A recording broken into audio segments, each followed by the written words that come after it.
Hi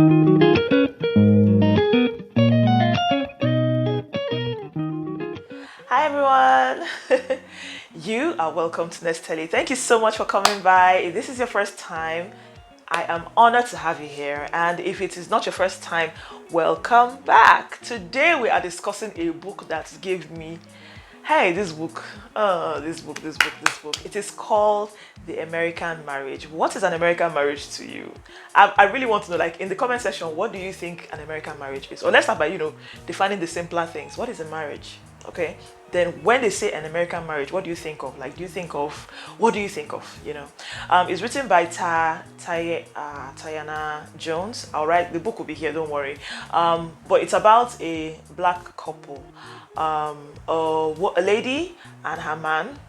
18 years after they got married, the man was wrongfully convicted for raping someone, and now so marriage becomes something else. So, but really, when they say this is an American marriage, as in, I can understand where it came from.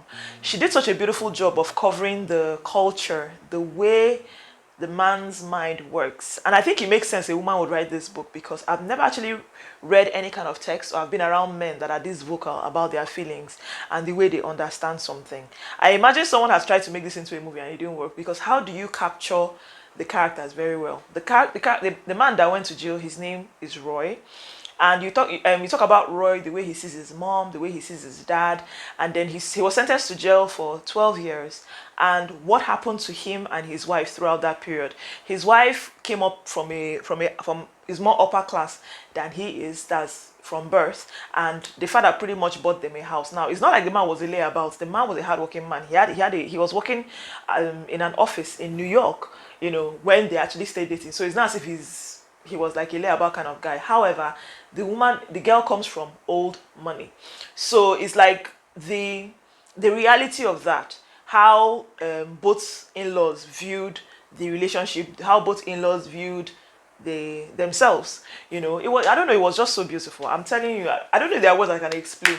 Anyway, this guy goes to jail, and for the first, like, I think 2 years or so, throughout the time in jail, actually, how you know what's happening in jail is through letters, which I think was so beautifully done. So it's like, is Roy writing to Celeste about everything that, telling her he loves her, he cannot wait to see her the next visiting time, blah blah blah, and then Celeste writing back, pouring out whatever is happening to her time, talking about her fears, and they also mentioning, like, when we saw each other, this happened, when we saw, and all that. So it's like, until things starts going crazy, you get, everything just goes crazy, and Celeste's business eventually booms. The business that she and Roy were actually working on booms, and then she has to she cannot come around as much anymore, and how frustrating it becomes for him, even though he sees her doing well.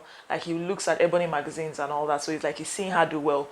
However, it's like, just come and see me, I cannot wait to see you, please come see me, I want to see your face, I want to be sure that there's hope. Then he himself becoming less human in jail in the US, because it's jail. There are no fairy tales and princesses there. It's a mess. And the lessons that he learned while he was there. Honestly, this book, anyway, after 2 years, Celeste writes Brother Roy and tells Roy that I cannot continue being your wife. This is becoming too difficult. Seeing you all the time. Like, am I even your wife anymore? At this point, you've been in jail longer than we were married. What am I doing? Like, there's no connection anymore. Story. However, her family continued, because he was innocent. Like I said, he was wrongfully convicted. There was no argument there. There was no, did he do it or did he do it? Celeste was with him throughout that night, and somehow this other woman somewhere pointed and said, I know this person, he's the one that is. So even when they went to court and all that, the woman was like, I know him, I know what he smells like, that I will never forget a face like that. So there's a family friend of the ladies that picks out, that is a lawyer who takes out time to do as much work as he can do to try and get this man out. So his work did not stop, and all that. So in the end, he ends up spending only 5 years. 5 years is a long time, yes, but compared to 12, so he comes out and is like, what is his life like? Again, like I said, a lot of these things are hinged on the culture, the Black American culture, who they are, the things they take seriously. And a lot of times you hear the men talk about what it means to be a man. Like, as a man, you should not do this one. Something about it just felt very heartwarming and nice. There's something about when there's a definite idea of when when you have to do something, not when it's bad or when it's ego driven, but it's like, how can a man be like this when a woman does this for him when I'm supposed to do it myself? All those kind of things. It's kind of cool and nice to. It was refreshing, you know. The very first time I'm ever reading an African American novel. I barely read novels. Let's be honest. Apart from, let me say, when I'm doing romance month, I hardly ever read novels. So this is the first time I'm actually, and I listened to it on script.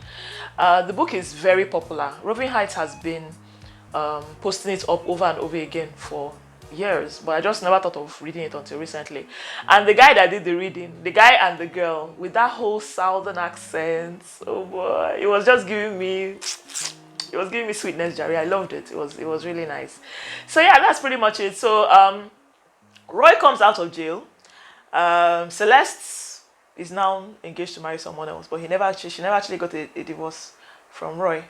The person she's engaged to is his best friend, the person that actually introduced the two of them. So that creates a whole other situation. So it's like decisions need to be made. What is easier? What is worst? Celeste feels like a horrible person because her husband is in jail for a crime he didn't commit, and she cannot even get herself to commit to the relationship. But the more she thinks about what an idea is of marriage is for her, she knows that this cannot be it, especially if the man was going to stay for 12 years.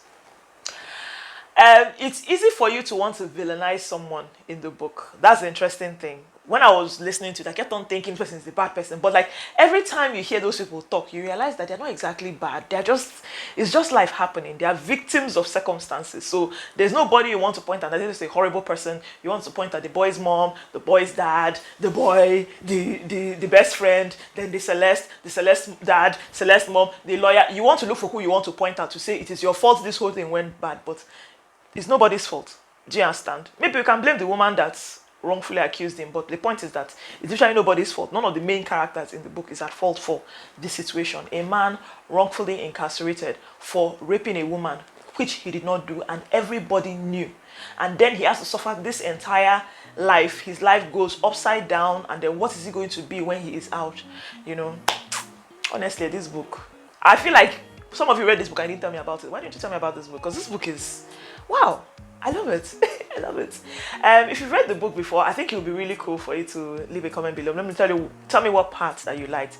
Even though there are some spoilers, there are a lot of parts of the book that you're going to miss, as in that are not in the book that I've talked about here. So you should actually read it if you've not read it before. If you have a script account, listen to the audio. It's worth it. Okay, it's a good one. It's a good mental, you know, and it's a great way to learn to look at yourself. You know, understand why you do the things you do. Try to be clear about who you are and what you do. Then also, if you don't have a script account, you can check it out on Audible. You can buy it from Amazon. And then if you're in Nigeria and you want to get it, check out Roving Heights. Thank you so much for coming by. It is so good to see you. Please let me know below, what are you reading right now, or what do you think I should read and talk about. Thank you for watching. Bye now.